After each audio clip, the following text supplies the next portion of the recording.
दोस्तों अस्सलाम वालेकुम आदाब। मैं हूं आपका होस्ट अकील खान मिल्लत टाइम्स मुंबई स्टूडियो से, और आज फिर हमारे साथ मौजूद है जनाब सम तबरेज़ कासमी साहब मिल्लत टाइम्स दिल्ली के ऑफिस से। और जैसे कि आप सब जानते हैं कि हम उनसे देश विदेश की जो बड़ी खबरें होती हैं उनके ऊपर डिस्कशन करते हैं। जनाब सम तबरेज़ साहब, पहले तो मैं आपको मिल्लत टाइम्स की टीम की तरफ से मुबारकबाद देना चाहता हूँ, आपको जो सच्ची पत्रकारिता करने के लिए मौलाना अबुल कलाम आज़ाद अवार्ड से नवाजा गया है, जो कि उर्दू जो जर्नलिज्म है, उर्दू जो मीडिया है, उसमें 2 साल कंप्लीट होने पर दिया गया है। इसके बारे में आप क्या बोलना चाहते हैं और कैसा फील कर रहे हैं आप, हमारे व्यूवर्स को बताइए। जी, अस्सलाम वालेकुम रहमतुल्लाहि व बरकातुहू। दरअसल ये जो अवार्ड मिला है ऑल इंडिया उलमा बोर्ड की तरफ से उर्दू पत्रकारिता या उर्दू सहाफ़त के 200 साल पूरे होने पर मुझे दिया गया, लेकिन दरअसल ये पूरे मिल्लत टाइम्स का अवार्ड है और इस अवार्ड में मेरी तरह आप भी शरीक हैं और मेरे तमाम दोस्त जो मिल्लत टाइम्स में काम कर रहे हैं या पहले उन्होंने काम किया अभी हमारे साथ नहीं, सब के सब बराबर के हकदार हैं। गोया कि मिल्लत टाइम्स की खिदमात का एतराफ़ किया गया है, मिल्लत टाइम्स को अवार्ड दिया गया है और इसका क्रेडिट हम अपने तमाम दोस्तों को, साथियों को देना चाहते हैं।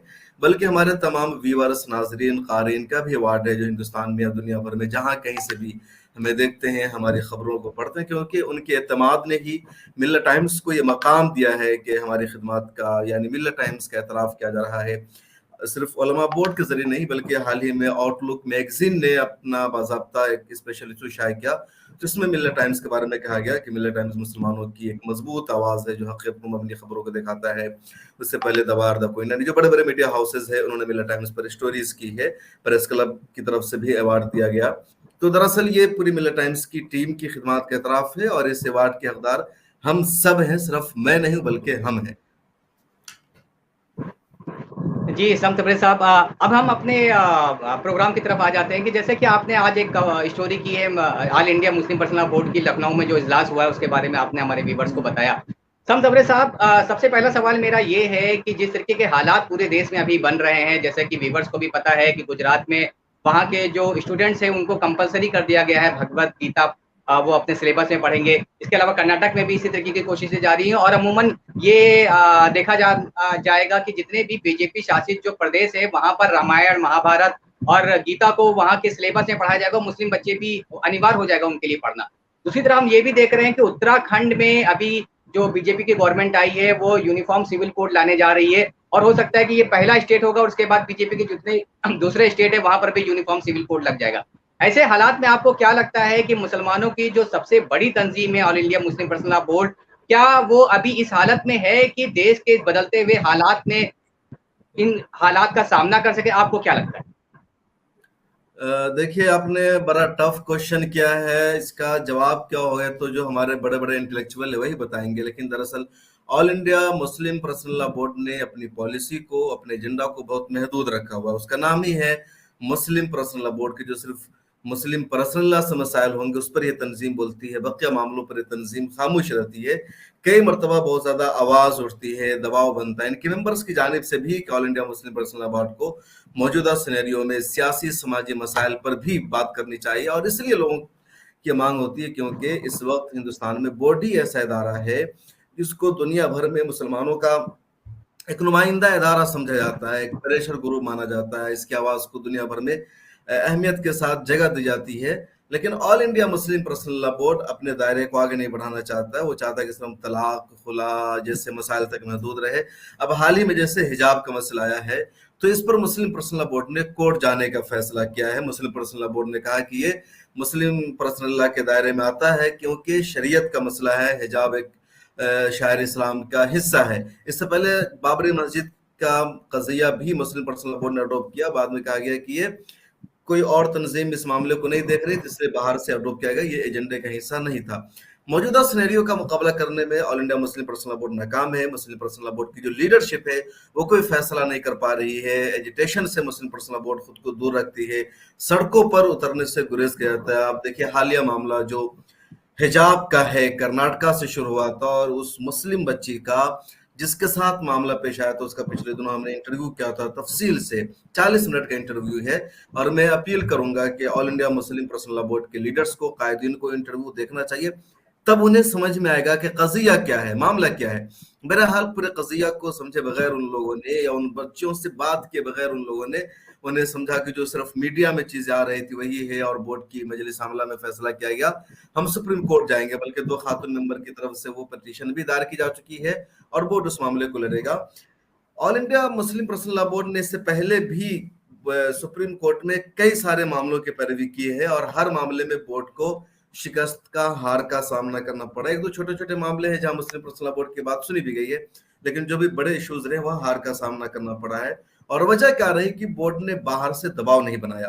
अकील साहब, इस बात को देखिए कि ये जजेस की लाइन में कहा जाता है कि जो जजेस है वो खिड़की, अदलिया की खिड़की के बाहर नहीं देखते, इन हाउस जो बहस होती है उसी के मुताबिक वो फैसला करते हैं। ये कहा जाता है, यह कानून का एक उसूल है अदालत का, लेकिन दरअसल बाहर जो प्रेशर बनता है उसी के दबाव में जजेस फैसला करते हैं।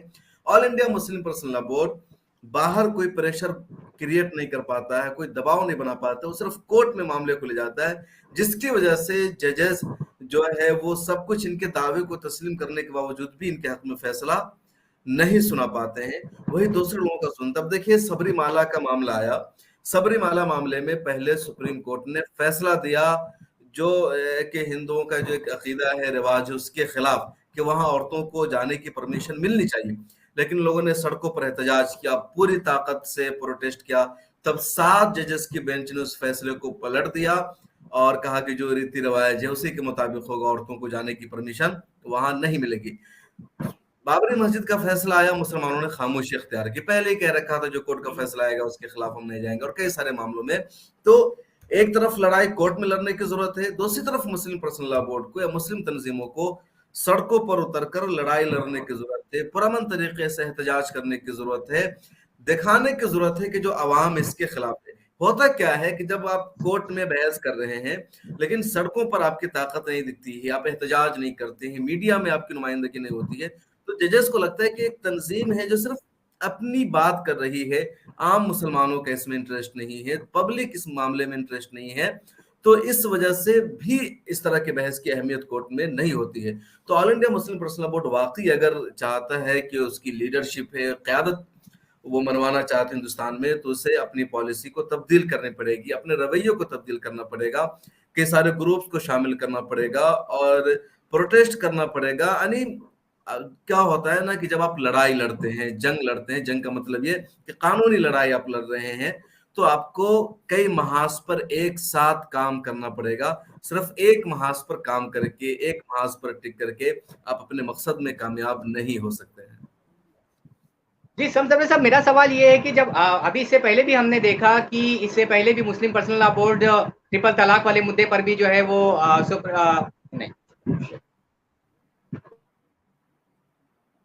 नहीं गए थे ना सुप्रीम कोर्ट में। हाँ 3 तलाक में गए थे, 3 तलाक में थे या 3 तलाक में सुप्रीम कोर्ट में थे, मुस्लिम पर्सनल लॉ बोर्ड गया था। आपकी आवाज फिर से नहीं आ रही है, फिर प्रॉब्लम हो रहा है। इंटरनेट आपका वीक है, आपका जो नेट, कौन सा नेट यूज करते हैं आप? मुझे लग रहा है मेरे साइड से ही वीक है थोड़ा। कौन सा, जियो का है आपका या एयरटेल का है? मेरा एयरटेल का है, ऐसे बराबर चलता है, आज प्रॉब्लम आ रहा है। अभी मेरी आवाज बराबर आ रही है आपको? आ रही है, अभी तो आ रही है। चलिए फिर आगे से चालू करते, देखते हैं। समतवरे साहब, मेरा बोलना ये है कि इससे पहले भी हमारा जो कोर्ट में जाने का जो जिस तरीके से हमने देखा है कि हमें हर बार जो है वो शिकस्त होती है। इससे पहले भी ट्रिपल तलाक के मामले पर भी मुस्लिम पर्सनल लॉ बोर्ड ने जिस तरीके के फैसला लिया कोर्ट में जाने का, हमने देखा कि उसमें भी हमें शिकस्त हुई। बाबरी मस्जिद के केस में भी हमें शिकस्त हुई। तो हम आज 2014 के बाद जिस तरीके से कोर्ट के जो फैसले आ रहे हैं वो भी बड़ी चिंताजनक है, और वो कहीं ना कहीं ये बात दर्शाते हैं कि कोर्ट कहीं ना कहीं गवर्नमेंट के प्रेशर में आकर के फैसले दे रही है। जिस हिसाब से अभी अनुराग ठाकुर को लेकर के जो फैसला आया कि देश के गद्दारों को गोली मारो सालों को, उसमें दिल्ली कोर्ट ये बोल रही है कि उसने मुस्कुरा करके बोला था इसलिए इसको क्राइम नहीं माना जाएगा। सुल्ली डील और बुल्ली बाई करके जो ऐप है जिसमें मुस्लिम बच्चियों की खुलेआम नीलामी की जाती है, उन बच्चों को इसलिए छोड़ दिया जाता है ये बोल करके कि ये पहली बार इस तरीके का अपराध कर रहे हैं। ऐसे हालात में भी कोर्ट पर इस तरीके से हम भरोसा करें, ठीक है, हमें कोर्ट पर भरोसा करना चाहिए, लेकिन अभी जो मौजूदा हालात है उस पर जिस तरीके से कोर्ट ने फैसले दिए वो बहुत ही चिंताजनक है।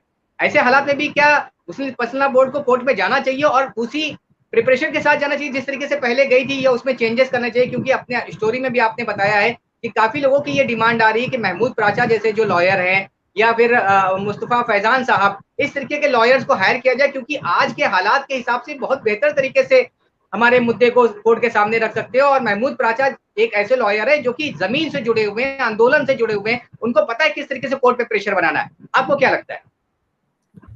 देखिए, आपने कहा कि कोर्ट के जो फैसले आ रहे हैं सरकार के दबाव में आ रहे हैं, कहना मुश्किल है। कोर्ट सरकार के दबाव में मतलब काम कर रहा है, या फिर जो जजेस हैं वो खुद इस मिजाज के बन चुके हैं कि उनको किसी के दबाव की जरूरत नहीं है, वो खुद फैसला ही इस तरह कर रहे हैं, यानी उनकी आइडियोलॉजी के आ गए हैं। मतलब एक तरफ आमतौर पर लोग कहते हैं कि जो इंस्टीट्यूशन है वो आजाद नहीं रह गए हैं, लेकिन मुझे लगता है कि आरएसएस जो है पिछले 100 सालों से वो काम कर रहा है, बहुत सब्र और मतानत के साथ उन्होंने सरकार बनाई है। तो वो सिर्फ सरकार बनाने पर या सिर्फ सियासत पर आरएसएस की मेहनत नहीं थी, बल्कि वो जजेस के लिए अपने लोगों को तैयार कर रहे थे, लॉयर्स अपने तैयार कर रहे थे, यूपीएससी में अपने लोगों को भेज रहे थे, एजुकेशन के फील्ड में भेज रहे थे। तो आरएसएस की जहनियत रखने वाले लोग अब हर जगह मौजूद हैं, तो किसी के दबाव की जरूरत नहीं, बल्कि वहां ऐसे लोग ऑलरेडी पहुंच चुके हैं जो खुद जानते हैं, समझते हैं कि हमें किस तरह का फैसला देना है, नहीं देना है। बहरहाल अपने आप में ये भी सच्चाई है कि जो इंस्टीट्यूशन है, जो इदारे हैं, वो अब आजाद नहीं रह गए हैं, और कहीं ना कहीं उन पर दबाव भी होता है, दबाव में फैसले देते हैं। ये वजह है कि साल 2018 में 5 जजेस ने आकर के प्रेस कॉन्फ्रेंस की थी और कहा था कि हम पर हुकूमत का बहुत ज्यादा दबाव है, जमहूरियत खतरे में है। ये अलग बात है कि उसमें से एक जज वो चीफ जस्टिस भी बने और उन्होंने बाबरी मस्जिद का जो फैसला दिया वो हकीकत के खिलाफ दिया, ऐसा फैसला दिया जिस पर पूरी दुनिया में भारत की एक तरह से जग हंसाई हुई है। तो ये तो अपनी इसमें है कि जो अदलिया है उस पर कहीं ना कहीं एक तरह से दबाव भी रहता है, लेकिन जजेस भी उस तरह के मिजाज के आ रहे हैं। और हाल ही में जो 2 मामले हुए हैं, एक तरफ अनुराग ठाकुर के मामले में जो कोर्ट ने कहा कि अगर मुस्कुराते हुए किसी ने हेट स्पीच दिया है तो वो क्रिमिनलिटी में उसका शुमार नहीं किया जाएगा। या अभी सुल्ली डील और बुल्ली बाय के मामले में कल आया कि दोनों मुजरिम ने, जिसका अविशकर ठाकुर नाम है और दूसरा नीरज बिश्नोई है, इन दोनों ने फर्स्ट टाइम जराइम किया है, फर्स्ट टाइम क्राइम का इर्तिकाब किया है, इसलिए इन दोनों को माफ किया जाता है, इनकी जमानत मंजूर की जाती है।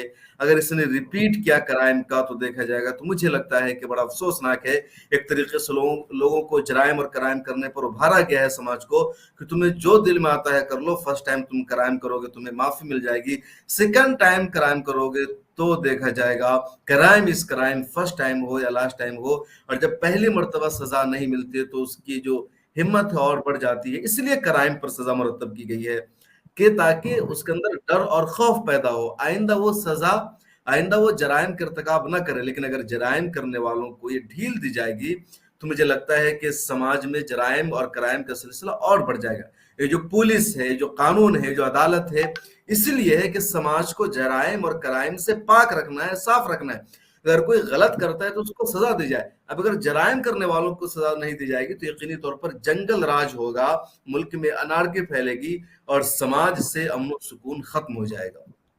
असम सब्रे साहब, आपने जिस तरीके से बोला कि ठीक है कि अगर हमारी जुडिशरी पर अगर सरकारी दबाव नहीं है और हमको ऐसा लगता है तो बहुत अच्छी बात है और आगे भी नहीं होना चाहिए। लेकिन जिस तरीके से हम अभी के जो रिसेंट जो हम जुडिशरी के फैसले देख रहे हैं उससे तो किसी हद तक तो यही गुमान लगाया जा सकता है कि किसी एक खास हिजाब के मामले को भी अगर देखा जाए तो पहली बार कोर्ट ने ये बोला है कि ये धर्म का हिस्सा ही नहीं है। कोर्ट कब से फैसला करने लगा कि धर्म का क्या हिस्सा है या नहीं है, ये कोर्ट तो फैसला नहीं करेगी। सब दबरे साहब, बहुत अच्छी बात बोली आपने कि ये जो असर है वो कहीं ना कहीं जो संघ का 125 साल की जो जमीनी जो उनकी जो लड़ाई है जमीन के लेवल पर, उन्होंने जाकर के ग्राउंड लेवल पर जो उन्होंने काम किया है उसका कहीं ना कहीं असर दिख रहा है। ये बहुत सही बात है। लेकिन हमारे जो इदारे हैं जैसे all India Muslim personal law board है, आपने अपने आज स्टोरी में बताया कि अभी तक उनके पास उनका खुद का मीडिया पर्सन नहीं है जो कि मीडिया से आकर के बात कर सके। दूसरा, उसमें जो टॉप की जो लीडरशिप है वो कहीं ना कहीं 70-80 साल के आसपास की है। तो कहीं ना कहीं हमारे जो इदारे हैं उनमें चेंजेस की जरूरत नहीं है कि कुछ नए लोग आए, कुछ नई सोच वाले लोग आए। जिस तरीके से हमने देखा कि सीए का जो पूरा का पूरा प्रोटेस्ट था वो यंग्स ने आगे आकर के लीड किया, उसके बाद उसकी हमने कामयाबी देखी कि सरकार को उसके सामने झुकना पड़ा। लेकिन यही all India Muslim personal law board है जिसके 2-3 जो कौम के बड़े बड़े फैसले थे वो हम गवा चुके हैं। बाबरी मस्जिद का केस हम हार चुके हैं, ट्रिपल तलाक में हमने मुंह की खाई, और अब आने वाले वक्त में जिस तरीके से अगर हम पूरी प्रिपरेशन के साथ में अगर कोर्ट में नहीं जाएंगे तो हो सकता है कि ये केस भी हम हार जाएं। मेरा सवाल आपसे ये है कि मैं सवाल इसलिए कर रहा हूँ, हो सकता है कि मैं गलत हूँ, लेकिन ये मेरा पर्सनल सवाल है ट्रिपल तलाक के मुद्दे पर। ये एक क्योंकि आप एक इस्लामिक स्कॉलर भी हैं तो आप मुझे गाइड भी कर सकते हैं, और ये मेरा पर्सनल सवाल भी है, कुछ हो सकता है हमारे व्यूवर्स इससे नाराज भी हो, लेकिन मेरा मानना ये है कि कहीं ना कहीं हमारे लोगों से भी चूक हुई है और चूक होती है। ट्रिपल तलाक के मुद्दे पर हमारी जो स्कॉलर्स हैं वो अलग अलग बटे हुए हैं। कुछ स्कॉलर ये मानते हैं कि तीन बार तलाक बोलने पर डिवोर्स हो जाती है, जबकि कुछ हमारे मकतबे फिक्र के लोग हैं वो ये बोलते हैं कि अगर तीन बार से ज्यादा भी आप एक बोल देते हैं तो भी एक ही तलाक होती है। तो हमने वक्त रहते हुए, हमारी मुस्लिम पर्सनल लॉ बोर्ड ने जिसने बाद में जब हम ये इस पे कानून बन गया उसके बाद उन्होंने निकाहनामा में ये बात जोड़ने के लिए बोली कि अगर निकाहनामे में आप ये बात जोड़ देते हैं कि अगर कोई बंदा अपनी वाइफ को 3 बार से ज्यादा भी एक बार में बोलता है तो वो एक ही तलाक मानी जाएगी। तो कहीं ना कहीं हमारी भी तो कमी थी, हमने क्यों नहीं इसको वक्त रहते सुधारा? देखिए, ये दोनों मसलक है स्कूल ऑफ थॉट से। एक तरफ ये कि एक मजलिस की 3 तलाक एक तलाक मानी जाएगी, दूसरा स्कूल ऑफ थॉट्स ये है कि एक मजलिस की 3 तलाक 3 मानी जाएगी, यानी तलाक मुगल्लज़ा हो जाएगी, रिश्ता ताल्लुक हर तरह बिल्कुल खत्म, शादी का दोबारा कोई चांस नहीं रह गया। लेकिन सुप्रीम कोर्ट ने जो फैसला दिया वो दोनों के खिलाफ है। कोर्ट में दोनों को पेश किया गया कि इस्लाम की का जो एक स्कूल ऑफ थॉट से ये कहता है, दूसरा स्कूल ऑफ थॉट से कहता है। सुप्रीम कोर्ट के जो जजेस हैं पढ़े लिखे होते हैं, वो भी स्टडी करके आते हैं। तो नहीं चाहिए था, अगर उन्हें ये लग रहा था कि जो एक स्कूल ऑफ थॉट्स है कि अगर एक मजलिस में 3 तलाक दे दे 10 तलाक दे दे एक ही मानी जाएगी, उसको वो फैसला कर देते, उसको हतमी करार देते और कहते हैं कि हिंदुस्तान में इसको माना जाएगा, दूसरा वाला नहीं माना जाएगा। जैसे बहुत सारे मुस्लिम मुल्कों में है जहां जो अहले हदीस का स्कूल ऑफ थॉट्स है उस पर अमल होता है कि एक मजलिस के 3 तलाक एक मानी जाएगी। जैसे मालदीव में है, अरब के कई मुल्कों में, मिस्र में है कि वहां हनफी स्कूल ऑफ थॉट्स पर अमल नहीं किया जाता है, बल्कि जो शाफी स्कूल ऑफ थॉट्स है दूसरा के एक 3 तलाक एक मजलिस के 3 तलाक एक ही तलाक मानी जाएगी, 3 नहीं मानी जाएगी। तो सुप्रीम कोर्ट को ये करना चाहिए था, लेकिन सुप्रीम कोर्ट ने जो फैसला दिया 3 तलाक के ताल्लुक से वो किसी भी स्कूल ऑफ थॉट्स के मुताबिक नहीं है। सुप्रीम कोर्ट ने क्या फैसला दिया? सुप्रीम कोर्ट ने कहा कि अगर किसी ने अपनी वाइफ को 3 तलाक दिया तो तलाक मानी ही नहीं जाएगी। मतलब तलाक आपने दे दिया, 1 दिया, 3 दिया, कोई तलाक मानी ही नहीं जाएगी सुप्रीम कोर्ट के फैसले के मुताबिक। अब ये तो सीधे सीधे इस्लाम के खिलाफ है, किसी भी स्कूल ऑफ थॉट्स के मुताबिक नहीं है। इख्तलाफ सिर्फ इतना है कि एक मजलिस की 3 तलाक एक ही तलाक मानी जाएगी, निशस्त का की हैसियत होगी। दूसरा स्कूल ऑफ थॉट्स ये कहता है कि भाई लफ्ज जो बोला गया उसका एतबार होगा, लिहाजा एक मजलिस में अगर किसी ने 3 तलाक दी तो 3 मानी जाएगी। सुप्रीम कोर्ट ने दोनों को कलअदम करार दे दिया। इसलिए जो सुप्रीम कोर्ट का फैसला है सिरे से इस्लाम के खिलाफ है। सुप्रीम कोर्ट के फाजिल जजों को चाहिए था उसमें से कि किसी एक फैसले को इख्तियार कर लेते और कहते हैं कि हमारे मुल्क में इस्लाम का जो ये वाला तरीका है वो नाफिज रहेगा, तो मेरे ख्याल में सब लोग उसको एक्सेप्ट करते, सब लोग उसको सराहते। लेकिन सुप्रीम कोर्ट ने किसी भी एक तरीके को इख्तियार नहीं किया, बल्कि इस्लाम के खिलाफ फैसला सुनाया।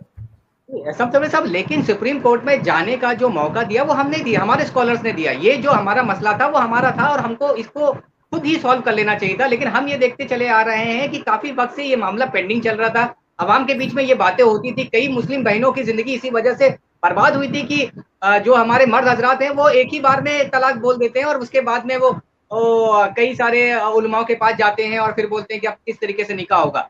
मेरा बोलने का मतलब ये है कि अगर हमारे पास जो हमारे इंस्टीट्यूशंस है अगर इसका वक्त रहते हल निकाल लेते तो ये नौबत ही नहीं आती। आपको नहीं लगता है कि जिस तरीके से जानबूझकर के हल चाहते भी नहीं है? जिन दिनों 3 तलाक का मसला चल रहा था अकील साहब, हमने मिलर टाइम्स में एक खातून का स्टिंग ऑपरेशन किया था। वो खातून सुप्रीम कोर्ट गई थी, कलकत्ता से थी वो खातून, बिहार की, और वहां जाकर उस खातून ने कहा था कि मेरे शौहर ने दुबई से फोन पर मुझे 3 तलाक दे दी और इस वजह से मैं सुप्रीम कोर्ट आई हूं। मैंने उनसे भी बात की, मतलब दोनों फरीक से हमने बात की, उस खातून से भी उसके शौहर से भी, तो पता ही चला कि उसके शौहर ने उसको तलाक ही नहीं दी थी। वो खातून खुद अपने 4 बच्चों को घर से छोड़कर भाग गई थी कलकत्ता, किसी लड़के के साथ उसका अफेयर था। वहां बाद में एक लोकल एडवोकेट के साथ उसकी मुलाकात हुई, बातचीत, उसने बताया कि ऐसा ऐसा मेरा मामला है। तो उसने उसको सिखाया, आइडिया दिया कि तुम ऐसा करो ये दावा करो कोर्ट में चल करके कि मेरे शौहर ने मुझे फोन पर 3 तलाक दे दिया है, मैं तुम्हें कलकत्ता से दिल्ली लेकर जाऊंगी, तुम्हारा केस मैं हैंडल करूंगी। चुनांचो खातून उसको कलकत्ता से दिल्ली लेकर आती थी, फ्लाइट से सफर होता था, क्लाइंट का भी और क्लाइंट के लॉयर का भी, और वो एक पेटिशनर बन गए उस मामले में। और जब फैसला आ गया उसके बाद पहले उस क्लाइंट ने बीजेपी ज्वाइन किया, उसके बाद उसकी वकील ने बीजेपी ज्वाइन किया। दोनों का मकसद क्या था? शोहरत हासिल करना, बीजेपी ज्वाइन करना, एक सस्ती शोहरत के लिए दोनों ने मजहब इस्लाम का इस तरीके से यूज किया। और सच्चाई सामने आई। मिलर टाइम्स की वो वीडियो काफी वायरल भी हुई थी, वो स्टोरी द हिंदू ने भी उसको कवर किया था और कई सारे मीडिया हाउसेज ने। हो क्या रहा था कि सारे लोग खातून की बात तो सुना रहे थे कि खातून पर अत्याचार हो रहा है, उन्हें तलाक दे दी गई है, लेकिन उनके शौहरों तक कोई नहीं पहुंच रहा था कि उनके शौहरों ने सच में तलाक दी या नहीं दी, अगर तलाक हुई तो हुआ क्या था। अकील साहब, ये सच्चाई है माशरे की कि कहीं भी अगर तलाक होती है तो दोनों तरफ से कसूर होता है। अचानक तलाक के वाक़यात रूनमा नहीं हो जाते हैं, बल्कि एक सिलसिला होता है, थोड़ी सी झड़प होती है, आगे बढ़ता है सिलसिला, फिर नौबत तलाक तक पहुंच जाती है। तो दोनों तरफ से कमी होती है, सिर्फ शौहर जिम्मेदार नहीं होता, सिर्फ बीवी जिम्मेदार नहीं होती है। तो तलाक के लिए कोई एक फरीक या एक जिन्स जिम्मेदार हमारे मुआशरे में नहीं है। अगर दोनों लोग मिल करके चलते हैं तो फैमिली अच्छी होती है, दोनों लोग मिल करके नहीं चलते हैं, कहीं अना हो जाती है या कहीं कोई मसला और होता है तो तलाक होती है। तो दोनों तरफ से कहीं ना कहीं कसूर सामने आता है, इसको स्टडी करने की जरूरत है। लेकिन सब सबरे साहब, हम ये देखते हैं कि हमारे माशरे में भी कुछ ऐसी कमियां हैं जिसको हमारे उलमाओं को सामने आकर के और वक्त रहते ही आकर के उनको सॉल्व करना चाहिए। अदरवाइज बीजेपी जैसी और कुछ जो इस तरीके की विचारधारा वाली पार्टीज है उसका फायदा उठाती है। जैसे कि मैं अपने माशरे के अंदर ये देखता हूँ कि जो हमारी लाउड स्पीकर से अजान होती है, वो कुछ वक्त अगर हम पहले जाते हैं तो हमारे लोग, पुराने लोग बताते हैं कि जब ये लाउड स्पीकर हमारी मस्जिदों में आया था तो इसी का हमारे उलमाओं ने खुद विरोध किया हुआ था और बोला था कि ये आवाज जो है वो शैतान की है। लेकिन आज हम देख रहे हैं कि एक ही मुस्लिम मोहल्ले के अंदर 4-5 मस्जिदें होती हैं और सारी मस्जिदों से लाउड स्पीकर से अजान दी जाती है। जब उलमाओं को मना किया जाता तो वो मानते नहीं, और हम फिर ये बोलते हैं कि हम जो है वो इस्लाम के मानने वाले हैं, मुसलमान अपने किसी पड़ोसी को तकलीफ नहीं देता है। लेकिन हम ये देखते हैं कि अगर वहां पर किसी गैर मुस्लिम का घर होता है तो वो इस चीज से परेशान होता है। उस एरिया के अंदर अगर कोई मरीज रहता है तो वो इस चीज से परेशान रहता है। इसी चीज का फायदा जो है वो हमारी जो मुखालिफ जो तंजीमें हैं, जो मुसलमानों को और इस्लाम को बदनाम करती, वो उठाती। इसी के साथ हम देखते हैं कि जब हमारे मुसलमान भाई जब सड़कों पर नमाज पढ़ते हैं तो आते जाते हुए ट्रैफिक से लोगों को परेशानियां होती हैं। जबकि इस्लाम ने, हमारे उलमाओं से हमने पूछा तो हमें पता है कि नमाज को टुकड़ों में अदा किया जा सकता है। एक ही मस्जिद में कई सारी जमातें बना करके, 2 या 3 जमातें बना करके भी नमाज अदा की जा सकती है, उसी मस्जिद में अदा की जा सकती है। लेकिन फिर भी हम सड़कों को घेर लेते हैं, सड़कों पर नमाज पढ़ते हैं। तो इस तरीके के कई सारी छोटे छोटे इश्यूज हैं जिनको हम वक्त रहते आज भी सॉल्व कर सकते हैं, खत्म कर सकते हैं, लेकिन हम नहीं कर रहे हैं, जिसकी वजह से हमारे विरोधियों को इसका फायदा मिलता है और बाद में हम बोलते हैं कि नहीं, इस्लाम के खिलाफ लोग सड़कों पर आते हैं और बोलते हैं कि इस्लाम को बदनाम किया जा रहा है। तो कहीं ना कहीं हमारे उलमाओं को भी कोई कंपेन चलानी चाहिए इन छोटी छोटी चीजों के खिलाफ, ताकि सही मैसेज जो हमारे जो गैर मुस्लिम हैं उन तक पहुंच सके।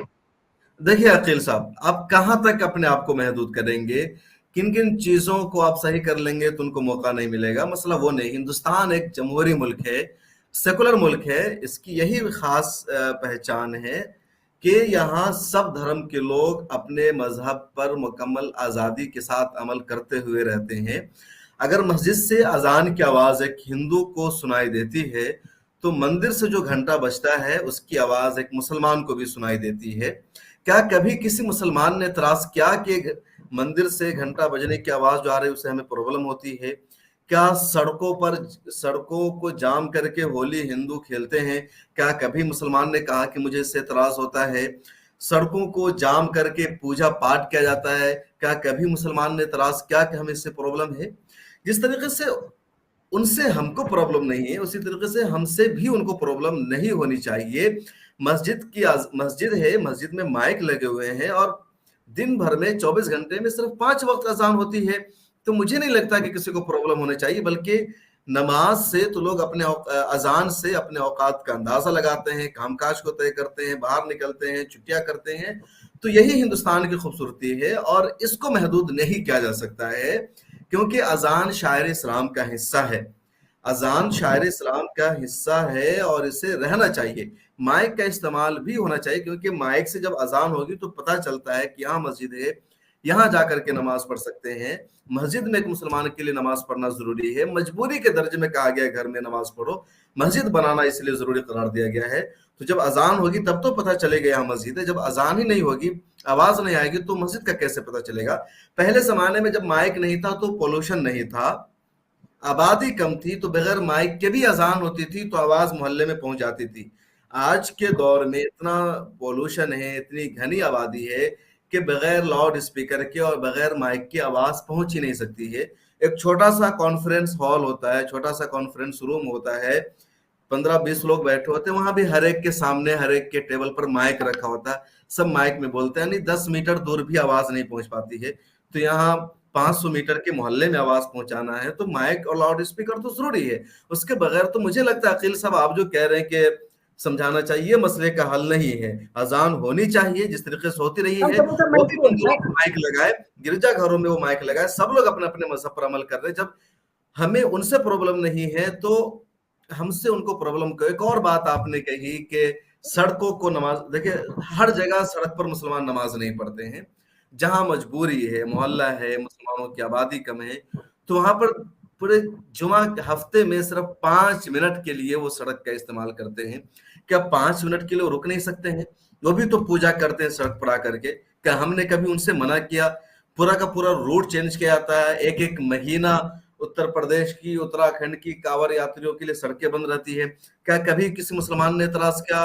और वो हाईवेज बंद होते हैं, मुसलमान तो गली की सड़कों पर नमाज पढ़ते हैं। क्या कोई ऐसी मस्जिद है, जामे मस्जिद, जिसकी वजह से कोई हाईवे जाम हो जाता हो? ऐसा नहीं है। और कुछ शहरों में है नमाज को यकीनन अलग अलग हिस्सों में बांटा जाता है। कई मस्जिद ऐसी है जहाँ 2 नमाज होती है, 3 नमाज होती है, और कोशिश करनी चाहिए। दिल्ली में कई ऐसी मस्जिदें हैं जहां एक ही मस्जिद में 2-3 जुमा की नमाज अदा की जाती है। लेकिन इसके बावजूद अगर सड़कों पर कुछ देर के लिए 5 मिनट के लोग आ जाते हैं तो इसको मेरे ख्याल में इशू नहीं बनाना चाहिए और भाईचारा कायम होना चाहिए। और अगर इशू वरना वो हर जगह वो इशू बनाएंगे, कहां तक आप झुकेंगे। इसलिए हिंदुस्तान एक जमहूरी मुल्क है, आइन में सबको मजहब पर अमल करने की आजादी दी गई है, तो सबको बराबरी के साथ हक मिलना चाहिए।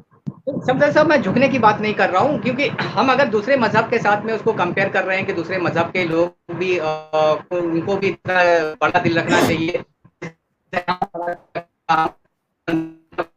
जुलूस या किसी तरीके की कांवड़ यात्रा होने पर अगर हमको तकलीफ तो उनको नहीं होनी चाहिए। लेकिन क्योंकि इस्लाम खुद इतना खूबसूरत मजहब है कि ये दूसरों को खुद तकलीफ नहीं देता है, तो मुसलमानों को भी कहीं ना कहीं आगे आकर के इन सब अब जैसे गुड़गांव में मुसलमानों की 19 मस्जिदों पर कब्जा कर रखा है जबरदस्ती।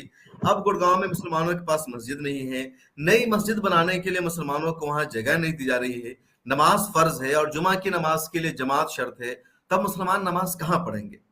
अब वो किसी पार्क में नमाज पढ़ रहे हैं, वो खाली जगह है, तब भी उन्हें प्रॉब्लम है। मतलब इस्लामोफोबिया है उन्हें। मतलब इससे नहीं है कि ये जगह खाली है या यूज में, इससे मतलब ये कि मुसलमान कोई भी ऐसा काम ना करे जिससे वो अपने मजहब पर अमल कर ले। उन्हें सिर्फ मुसलमानों को तकलीफ पहुंचाने से खुशी मिलती है। नोएडा में मस्जिद नहीं है, मुसलमान वहां जॉब करते हैं, जुमा की नमाज फर्ज है, जमात शर्त है, अब कहाँ नमाज पढ़ेंगे मुसलमान। अब उन्होंने एक पार्क में जमात करना शुरू कर दिया, चंद लोगों ने मिल करके एक इमाम साहब को मुतय्यन किया, अब जा करके उस पार्क में पानी पटा दिया जाता है। ये क्या है? नमाज पढ़ लेने से क्या होगा? उन्होंने कोई कब्जा नहीं किया, कोई चीज वहां न रखी, किसी तरह के इस्तेमाल नहीं किया, कोई नुकसान नहीं पहुंचाए, 5 मिनट के लिए वो पार्क के नमाज पढ़ रहे हैं। आपको उससे प्रॉब्लम है? स्कूल में एक बच्ची नमाज पढ़ रही है, किनारे में जाकर के उसकी वीडियो बना करके वायरल कर दी जाती है और फिर आदेश आता है, उसके खिलाफ इंक्वायरी बैठ जाती है कि स्कूल में क्यों नमाज अदा की गई। मेट्रो पर एक किनारे में गोशा नशीनी अख्तियार करके एक शख्स नमाज पढ़ लेता है, आप उस पर एतराज करते हैं कि उसने वहां क्यों नमाज पढ़ी। आप सब कुछ करते हैं, आप ट्रेन में चलते हुए आप कोई नदी आती है, कोई मंदिर आता है, आप हाथ जोड़कर नमस्कार करते हैं, पूजा करते हैं, वो आपका अकीदा है, कभी कोई एतराज नहीं करता है। आप सही करते हैं, हम सपोर्ट करते हैं। हमारा कुरान कहता है लकुम दीनुकुम वलिय दीन, कि तुम अपने मजहब पर मुकम्मल तौर से अमल करो, और हम आपको इसके लिए अप्रिशिएट करते हैं कि आप अपने मजहब पर अमल कर रहे हैं। हमें कोई प्रॉब्लम नहीं है, बल्कि हम तो अपनी जगह में, हम अपनी जमीन में भी आपको जगह फराहम कर देते हैं, और हम करते हैं तो आपको प्रॉब्लम हो जाती है और कोई आपको नुकसान नहीं होता, इसके बावजूद आप प्रॉब्लम है। तो मुझे लगता है ये इस्लामोफोबिया है, इसको खत्म करने की जरूरत है। और आप कहाँ कहाँ चीजों को कंट्रोल करेंगे? हालांकि चीजें बिल्कुल कंट्रोल में है, उलमाए कराम लगातार समझाते हैं کہ جو اسلام کا اصول ہے, جو اسلام کی گائیڈ لائنز ہے, اسی پر عمل کرنا چاہیے, اس سے تجاوز نہیں کرنا چاہیے. جی سمسفر صاحب، آپ اسلاموفوبیا پہ آ گئے ہیں، اور یقیناً جو ہے اسلاموفوبیا کہیں نہ کہیں ہمارے دیش میں اور پورے وشو میں پھیلا ہوا ہے، جس کی نظیر ہم دیکھتے رہتے ہیں. تو اسلاموفوبیا سے جڑا ہوا میرا آخری سوال یہ ہے کہ 15 مارچ کا دن جو ہے اسلاموفوبیا کے خلاف جو نفرت ہے اس کے خلاف منایا جائے گا. آپ کو کیا لگتا ہے کہ جو یو این میں جو او آئی سی جو کنٹریز ہیں انہوں نے پہلی بار اس طریقے سے جو ہے یو این پہ دباؤ بنایا، اور پاکستان کے جو پرائم منسٹر ہے عمران خان کی کوششوں سے پہلی بار ایسا ہوا ہے کہ اسلاموفوبیا کے خلاف ایک دن آ رہا ہے. آپ کو لگتا ہے کہ اس کے بعد کچھ اسلاموفوبک جو ہمیں دیکھنے کو ملتا رہتا ہے، مسلمانوں کے خلاف جو نفرتیں دیکھنے کو ملتی، کچھ کمی آئے گی؟ کمی کچھ نہیں آئے گی، سلسلہ اور بڑھے گا. ہاں ایک علامتی طور پر ایک دن منا لیا جائے گا، جیسے بہت سارے دن منائے جاتے ہیں. بہرحال اپنے آپ میں ایک اچھی پہل ہے کہ کم از کم اقوام متحدہ نے، دنیا کے بڑے بڑے ملکوں نے اس بات کو تسلیم کیا کہ اسلاموفوبیا پایا جاتا ہے، اسلام کے نام پر نفرت پھیلائی جاتی ہے، مسلمانوں کے تعلق سے نگیٹو پروپیگنڈا کیا جاتا ہے. تو اس قرارداد کا، یا کہہ لیجیے 15 یعنی 15 مارچ کا دن جو طے کیا گیا ہے اینٹی اسلاموفوبیا منانے کا، تو اس بات کو دنیا نے تسلیم کر لیا کہ مذہب اسلام کے خلاف نگیٹو پروپیگنڈا پھیلایا گیا ہے. بس یہی اس کا فائدہ ہے، اس کے علاوہ اور کچھ نہیں. بقیہ لوگ تو اس نگیٹو پروپیگنڈا پھیلا رہے، لگاتار پھیلاتے رہیں گے.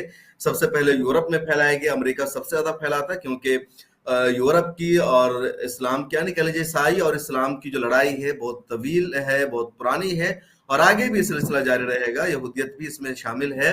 اور اب اس وقت آر ایس ایس جو ہے یا ہندوتوا جو ہے وہ اس لڑائی کا حصہ بن گیا، اس کا بھی مقابلہ اسلام سے. کہہ لیجیے دنیا میں ہمیشہ اسلام کا کسی نہ کسی طاقت سے مقابلہ رہا ہے، کیونکہ اسلام میں جو سچائی ہے، جو ریالٹی ہے، اس کو دبانے کی کوشش کی جاتی ہے. اس وقت ہندوتوا اسلام کا مقابلہ کر رہا ہے، اور انہیں لگتا ہے کہ اگر اسلام کے بڑھتے قدم کو روکنا ہے، اسلام میں جو جاذبیت ہے، جو کشش ہے، اس کو کم کرنا ہے، تو اس کا جو اصل بنیادی طریقہ ہے وہ یہی ہے کہ اسلام کے خلاف نگیٹو پروپیگنڈا چلایا جائے، اسلام سے لوگوں کو بسن کیا جائے تاکہ لوگ اسلام کی طرف نہ جائے. لیکن اس کے باوجود اسلام کے پھیلنے اور پھولنے کا سلسلہ رکا نہیں ہے. بڑا معروف شعر ہے کہ اسلام کی فطرت میں قدرت نے لچک دی ہے، اتنا ہی ابھرے گا جتنا کہ دباؤ گے. تو جتنا اسلام کے خلاف نفرت پھیلائی جاتی ہے، اتنا ہی اسلام کے جاننے والے بڑھتے ہیں. دنیا کے ہر گوشے میں، ہر خطے میں مسلمان پائے جاتے ہیں. وہ اسلام کی خوبصورتی ہے. تو بہرحال ایک اچھی پیشکش ہے، ایک اچھی پہل ہے کہ دنیا نے تسلیم کیا کہ اسلام کے خلاف نگیٹو پروپیگنڈا پھیلایا گیا ہے، جس کا حقیقت سے کوئی تعلق نہیں ہے. اچھا، یہ جو پرستاؤ جس دن لایا گیا اس میں 2 کنٹریز ہیں جنہوں نے اس کا وروଧ کیا تھا. ایک تو فرانس ہے اور دوسرا بھارت. بھارت میں بھی جو ہمارے بھارت کے جو یو این میں ہمارے سچیو ہیں، انہوں نے بھی اس کا وروଧ کیا اور بولا کہ نہیں، اسلاموفوبیا نام کی کوئی چیز نہیں ہے، اور ہندوؤں کے خلاف بھی اس طریقے کی نفرت آتی رہتی ہے، اس لیے اسلاموفوبیا ایسے نہیں منانا چاہیے. آپ کو کیا لگتا ہے کہ یو این میں بھی بھارت کو کیا اس طریقے سے اسٹیٹمنٹ دینا چاہیے تھا؟ کم سے کم بھارت کے مسلمانوں کے بارے میں دھیان رکھ لیتے کہ چلو ٹھیک ہے، جب ساری کنٹریز مل کر کے اس طریقے کا بل پاس کر رہی ہیں تو کم سے کم ہم وہاں پر اپوز نہیں کرتے. لیکن انہوں نے ہمارے جو سچیو ہیں وہاں پر انہوں نے اس بات کا دھیان نہیں رکھا. شاید بھارت کی جو ودیش نیتی کیا اتنی زیادہ تبدیل ہو چکی ہے کہ بھارت کے لوگوں کا بھی انہیں دھیان نہیں آیا. عاقل صاحب، بھارت کی خارجہ پالیسی تبدیل نہیں ہوئی، بلکہ بھارت کی جو نئی داخلہ پالیسی بنی ہے، اگر وہاں وہ سب کا ساتھ دے دیتے تو پھر جو یہاں کی داخلہ پالیسی ہے وہ بھارت کی بگڑ جاتی ہے. آپ سمجھ سکتے ہیں جو کہا جاتا ہے کہ جو دیش میں نفرت پھیل رہی ہے، اسلاموفوبیا پھیل رہا ہے، تو صرف وہ لوگ نہیں پھیلا رہے ہیں جو سڑکوں پر نظر آتے ہیں، جو 2 روپیہ لے کر کے ٹویٹ کرتے ہیں، ری ٹویٹ کرتے ہیں، فرضی اکاؤنٹ بنا کر ہر جگہ پوسٹ کرتے ہیں، بلکہ اس کے پیچھے ایک طاقت ہے، ایک لابی ہے. وہ طاقت وہی ہے جنہیں یہ پسند نہیں اقوام متحدہ میں کہ اس قرارداد کی حمایت کرے. فرانس اسلاموفوبیا کے لیے سب سے زیادہ مشہور ہے. پردہ پر سب سے پہلے پابندی فرانس نے لگائی. پبلک پلس میں کہیں بھی پردہ کرنے پر وہاں جرمانہ عائد کیا جاتا ہے. پہلے بھی حضرت پاک صلی اللہ علیہ وسلم کے شان میں گستاخی کی، اسلام کے خلاف فلمیں فرانس میں بنائی گئی، اور بھارت بھی اس معاملے میں فرانس سے ہی سبق لے رہا ہے. بھارت میں بھی اسلاموفوبیا جو پھیلائی جا رہی ہے وہ حکومت کے ایک ایجنڈے کا حصہ ہے. حال ہی میں کشمیر فائل مووی آئی ہے. کشمیر فائل جو مووی ہے پورا کا پورا اسلاموفوبیا پر مبنی ہے. مسلمانوں کے خلاف ایک نیگیٹو پروپیگنڈا چلایا گیا ہے، اور اس فلم کی حمایت سرکار کر رہی ہے. وزیر اعظم نریندر مودی تعریف کر رہے ہیں، ٹیکس فری کرنے کو کہا جا رہا ہے. تو اب صاف سمجھ سکتے ہیں کہ جو بھارت میں اسلاموفوبیا ہے وہ صرف چند لوگ نہیں پھیلا رہے ہیں، بلکہ اس کے پیچھے باضابطہ سسٹم ہے. हुकूमत है। अब अगर हुकूमत वहां इस बात को तस्लीम कर ले, अक़वाम मुत्तहिदा की करारदाद की हिमायत कर ले, तो फिर यहाँ तो भारत हुकूमत एक्सपोज हो जाएगी कि वहाँ आपकी अलग पॉलिसी है। भारत में आप 2-2 रुपया दे करके सबसे ट्वीट करवाते हैं, सबको कहते हैं ये करो वो करो, और वहां तस्लीम करते हैं कि सच में इस्लाम के खिलाफ नेगेटिव प्रोपेगेंडा फैलाया गया। तो इसलिए भारत की पॉलिसी के खिलाफ था, इसलिए भारत ने वहां नहीं किया।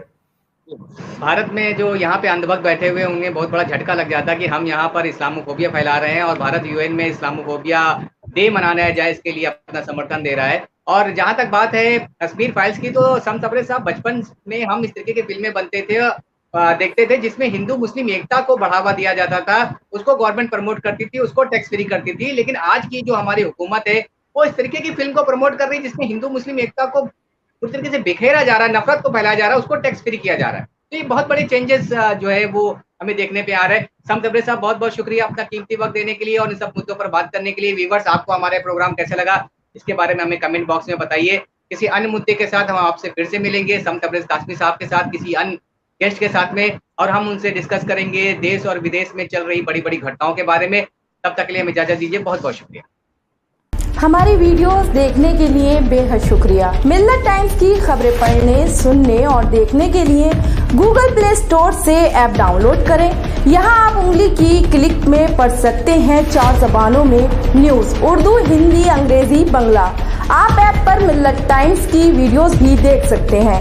अगर आप YouTube पर देख रहे हैं तो रेड बटन को दबाकर चैनल को सब्सक्राइब करें और बेल आइकन जरूर दबाएं। फेसबुक पर देख रहे हैं तो पेज को लाइक और फॉलो जरूर करें। ट्विटर और इंस्टाग्राम पर भी मिल्लत टाइम्स को फॉलो करें।